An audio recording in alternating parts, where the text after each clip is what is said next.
What's up guys, welcome back to the channel. Maverick here, and today we're going to do an advanced solo in-game strategy analysis.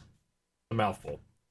I know when I'm surfing YouTube and I come across tips and tricks videos, I notice that the player providing the tips and tricks is kind of always in the perfect situation. The reality is that it's very hard to always be in the perfect situation.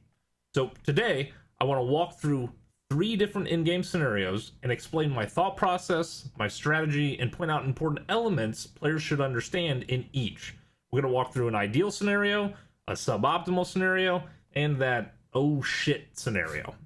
We pull off the victory in all 3 scenarios, but we're forced to do it in very different ways and prioritize very different things. I'll throw some timestamps in the description below for each section. Throughout this video, you're going to hear me use the word advantages and disadvantages pretty often. It's because I boil the game down to a pretty simple idea.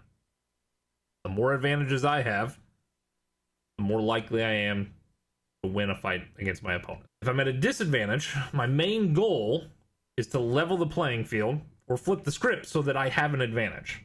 There are 4 areas I identify as having an advantage or being at a disadvantage in. They are positioning, mobility, information, and resource. Here's a quick breakdown of all of them. Positioning is my location relative to my opponent. Think about having high ground.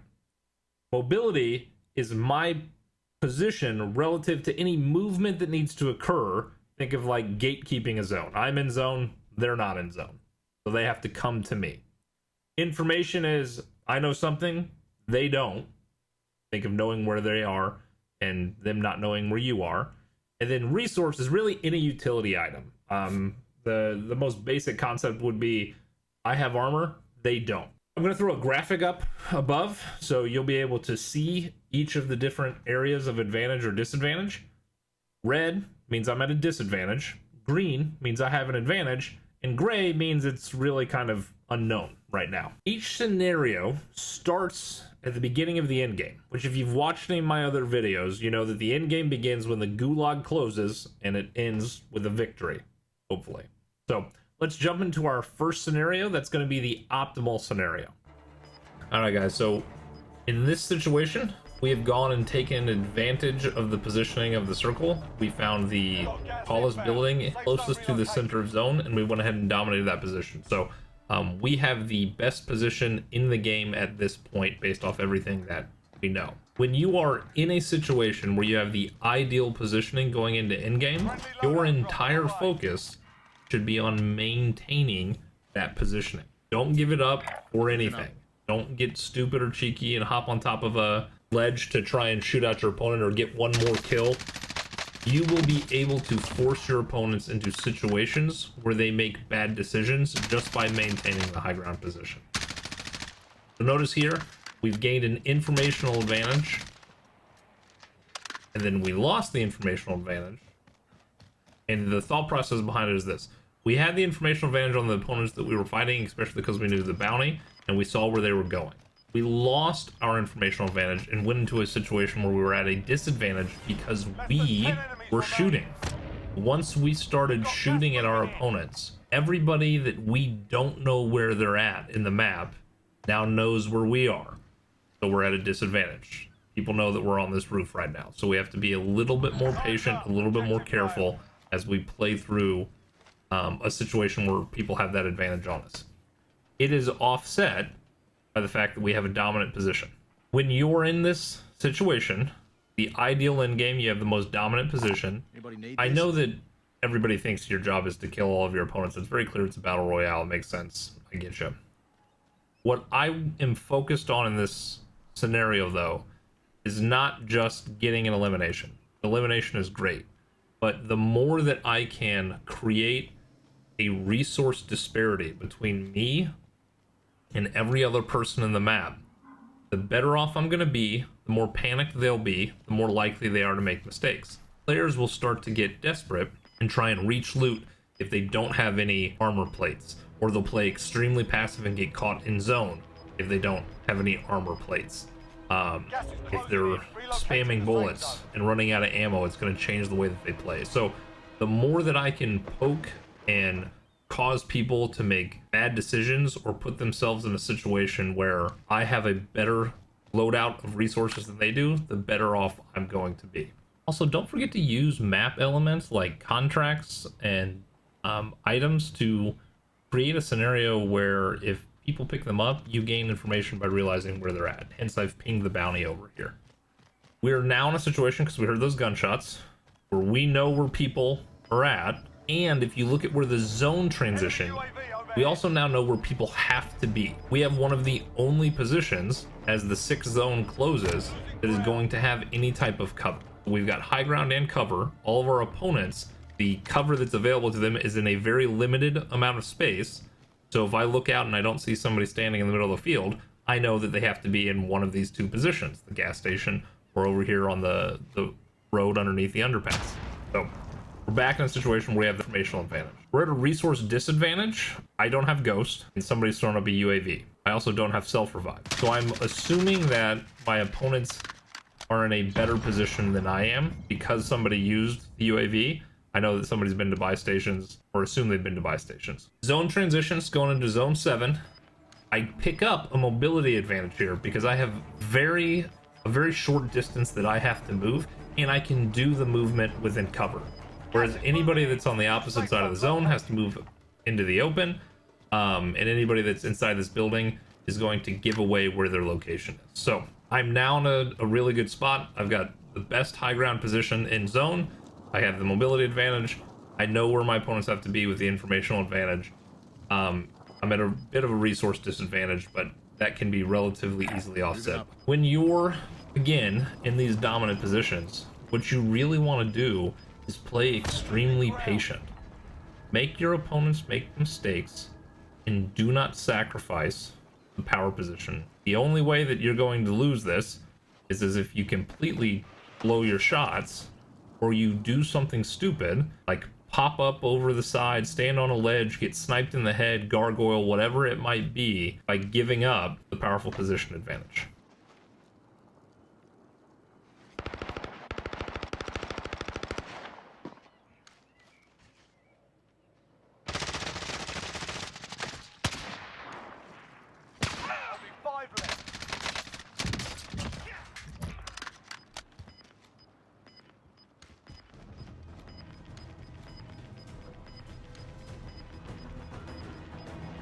Gas is closing. Get to the new safe zone. Moving zone. One of the things that you have to be thoughtful about or be creative is when you have a power position, if you can move back through the storm to maintain that dominant position, which is something I could easily do here. You'll see again, somebody has to get cut out in the open. This person is either going to be stuck in the open or they have to rotate through a building. In-game rotating through a building can be a very difficult situation. People often panic, they take wrong turns, they don't know where to navigate, and they can put themselves in situations where they have to take more zone damage than they need to take. So I have open rotations, I can move anywhere, still have dominant position, so I have the mobility advantage. I know where he is, not sure about the resource piece. That changes the second I hear him cough. When I hear him cough, I know that I had a few seconds of my gas mask and he didn't have any, so he was more likely to get knocked by zone. The only way I lost that game was if he had self-revive and I couldn't get back in. So there you have it. There's a walkthrough of the ideal scenario when you have dominant position. Let's take a peek at suboptimal position. Alright, so this is a unique in-game on multiple levels. One of the first reasons it's a unique in-game is that it's in a dense building or dense urban area. These are very dangerous end zones because you have very little idea where somebody could be located, where somebody could be sitting, and they're not going to give you audio cues too often. Actually, if you get an audio cue, it's typically them shooting you in the head, which means it's too late. So when I'm in that type of situation, I want to rotate very early when the new zone is revealed, because I want to make sure that I have time to properly clear a building that I'm going to have to enter or fail and not be caught by zone. You're going to be much more methodical when you've got an in-game that's in a really dense urban space. When I know I'm not in optimal position and I know I can't get to optimal position, right? I couldn't fly from that building all the way to the center red apartment building in zone, and I have to assume that that building is already occupied if I didn't have it first. When I'm in that situation, what I'm trying to do is I'm trying to essentially treat each and every zone sequence, zone reveal to zone closure, like it's a separate own survival game. I'm really not planning too far ahead. I'm not focused on much more than just responding to what's in front of me. This is a pretty basic example right here. I have high ground. I don't want to be gargoyling with my sniper and hard scoping because of the lens flare, because it's still a pretty large zone. And I really don't want to get caught by somebody coming up the staircase or the ladder behind me. So I'm just going to protect myself from the weaknesses that my position has. Those are getting sniped by poking my head over the top and letting people know where I'm at, or somebody creeping up behind me. I'm now just going to respond to each and every zone as it presents itself. I'm still at an informational disadvantage because people could have easily seen me fly to this building and I've not moved since. I'm also at a resource disadvantage because somebody just put up a UAV. Gas is closing. Get to the new safe zone. In this scenario, I take a second, I look at my mini-map, I plan out where I need to be. I know I cannot get the optimal position, so I want to get to a position that people will think it's unlikely to find a person there. Think about how often you think somebody's on the roof of one of these small buildings when you're in Promenade East or West. And I also want to be in a location that provides me with rotational options. So if I were to go to a single building with a single point of entrance and I get a bad zone, I've really kind of screwed myself from having success throughout that the rest of that end game. We once again find ourselves in a situation where we're at a resource disadvantage because somebody else calls in a UAV, an informational disadvantage because we're flying through the air making all kinds of noise, mobility disadvantage because we have to come to the zone and in an inferior position. Randomly pick up and throw the sensor grenade. If you find utility that's just sitting on the ground, use it. Even if there's a 0.0005% chance that you're going to kill somebody with that randomly thrown Molotov, just do it. What you've also got to understand is it creates an audio cue that either causes players to hesitate or forces players' attention to a different position. So throwing that sensor grenade further down the apartment complex, I've created an audio cue where people's attention is going to be drawn away from my position. So use the utility that you have, use it to confuse people. The next thing you're going to want to make sure you use to your advantage is you want to make sure you use to your advantage the varying zone closure speeds, right? I immediately get to the shorter side of the zone because that is going to give me more time to respond to other player movements. Think of it as using environmental factors to negate or level the playing field against your opponent's advantage. Repositioning myself, I'm taking advantage of the audio cues between the cluster strike or the fact that the announcer's voice is on every person's feed at the exact same time. So if I hear zone closure, so does everybody else. So I can use that to mask my movement. Use the environmental elements to your advantage. You'll notice that I've not really had a whole lot of advantage so far to this match. And you've got to understand that each reposition or each engagement completely changes the relative strength you have against your opponents. And so it's always adapting. This is just scary shit. That's all that is. What I did though was I created audio cues and I'm standing by the audio cues, right? People know that I'm there. So use the utility, it creates more audio cues, it provides me cover from the roof so somebody's not looking down at me. And then I just need to get away from that location where somebody isn't going to know where I'm at. When I can't have ideal positioning, I need to make sure that I frame my environment. What I mean by framing is I can only be attacked from two angles, facing each of these two ways. So facing the apartment complex or somebody looping behind it. Reducing my fighting environment to two angles makes the game much more controllable. I'm also trying to get to the far end of the zone in each zone sequence. I want to have distance to respond because I assumed most people were inside that building when I didn't see anything. Trigger discipline's a big thing. Right, ground. I didn't shoot that guy. I waited for him to kill the third place guy. He had better position than me, so the element of surprise was my big advantage. I get to the front end of the zone. Mobility advantage in the sense that he has to come to me. Positional advantage in the sense that he has to come to me. Resource advantage because I ripped his armor already. Most people want to rush in like a crazy bear and try and get the kill. Just keep plinking and doing damage, and you can win the game. I even made a mistake right there of double tapping to explode my C4, and it forced me to reload. And because I had the resource advantage and the mobility advantage, I was still able to secure the victory. So when you are in suboptimal position, you need to use the environment, zone speed, the announcer, audio cues, use everything, every tool in the toolbox to aid you in getting the victory. Also, control your engagements. You can find areas of the map, especially in urban areas, where you can frame your positioning to only be attacked from one or two angles. When you're in that situation, the fights become much simpler. Now let's look at a scenario where everything just goes to shit and I gotta figure out how to recover. Alright, so here we are in a situation. We've got a late rotation, we've got a rotation across open ground, and I've got to fly in for an extended period of time through areas with clean lines of sight, people to shoot. So starting out, pretty major disadvantages so far.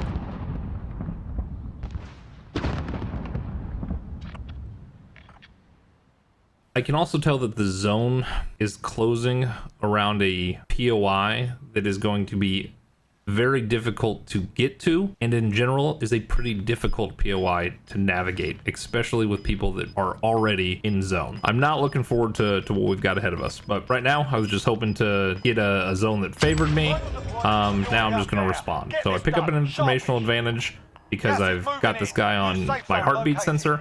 I don't have any idea what's out to my left. I'm kind of blind to my left, which is really a problem. It's a weakness. My left-hand side is my blind spot. Somebody calls in a UAV, so I'm at a resource disadvantage. And all I'm really thinking about right now is how can I string together micro movements, so really small positioning movements to stay from cover to cover to cover, and not ever be caught in a situation where I'm being shot at without being able to duck behind something. So in these open field rotations, you really want to be looking at moving from cover to cover. Remember, you can't control the zone, you can't control where people are, you can't control a lot of things. So only focus on what you can control. And right now, that's when I move, where I move, when I shoot.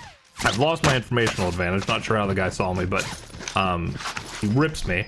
So I've really got nothing going for me. When you've got nothing going for you and you're at a very clear informational disadvantage where multiple people can see you from different ways, ditch high ground and just get to a safe space. Remember, it's better to be a peasant that's alive than a king that's dead. So don't be married to high ground. I'm moving into the interior where I've got cover, where I know I've got cover around the side of this building. So changing my angle, I'm trying to just get into a safer situation than I was. Mind you, I get shot at now from the hospital, which is to be expected. There had to have been somebody in that area. So I needed to guard against that a little bit. You'll see the other guy is already ducked down. He has no protection from any angle.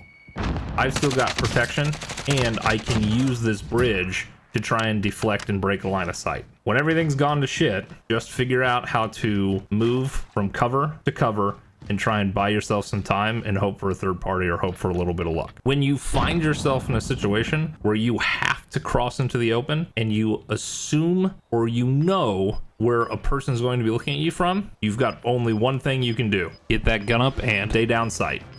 Your heart beating fast? Yeah, mine too. I'm scared shitless. Gas is inbound. Marking new safe zone.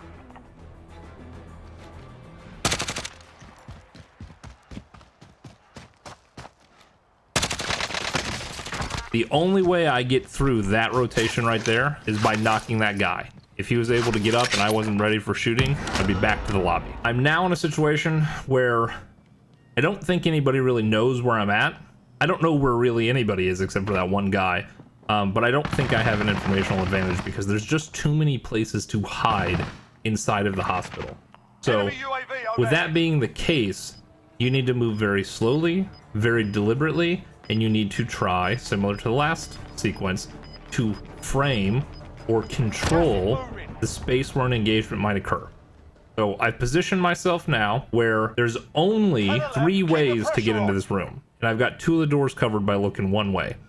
I can also, if worse comes to worse, bail up this elevator and put myself into a situation where at least I know a guy is up there, but I might be able to catch him by surprise. So that's my last ditch effort, would be to bail. I don't want to do it because I don't want to create audio cues in dense urban combat. When you're in bad positioning, you've got to move into the storm. When stuff's not going for you, be ninja quiet. I know that sounds pretty self-explanatory. You don't have the option to be a bull in a china shop when you don't have good positioning. Heartbeat sensor is important here.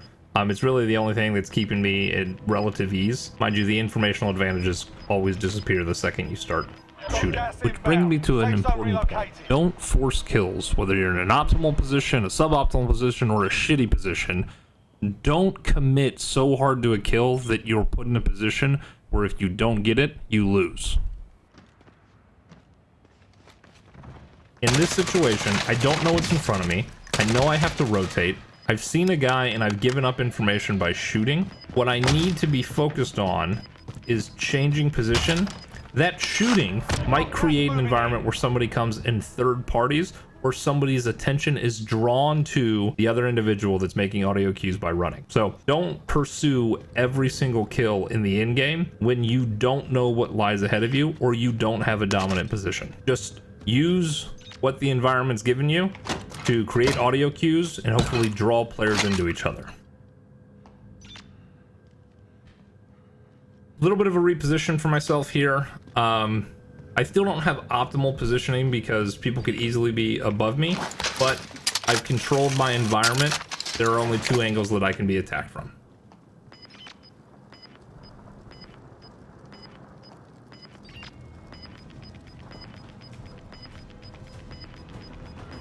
Again, gunfight creates an informational disadvantage. Anybody around knows that there's somebody in this area and I can't get away. Heartbeat helps negate that.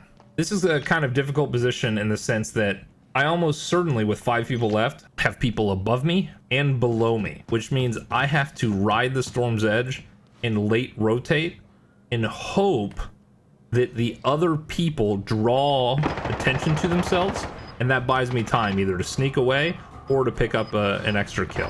5 remaining. Gas is closing in. Relocating the safe zone. Gas is moving. Sometimes you don't have the option though. This is do or die right here. So I'm now in a situation I have no advantages whatsoever, and I'm about to lose my resource advantage by losing my gas mask, having gas mask that's damaged, and getting my armor ripped right here. Bad spot to be in. The only way to win this gunfight is not fully heal and catch the guy by surprise. I use the only utility that I have and create a scenario where I have to trust in my mechanical skill versus his mechanical skill. Certainly not ideal, and it's not the place that I wanted to end up in it, but if you're a good enough player, you can get it done, so make sure you constantly hone those mechanical skills. There you have it, guys. There's our advanced in-game solo strategy in Warzone. If you enjoyed the video, please do me a favor, drop a like or a comment. All of that helps keep up the energy level for me to keep making these videos for you. Please don't forget to subscribe if you're enjoying the content, and for anybody out there who's felt a little bit out of place, like a black sheep because of your passion for gaming, just know you are not alone. I've been there. All my other misfits, take care.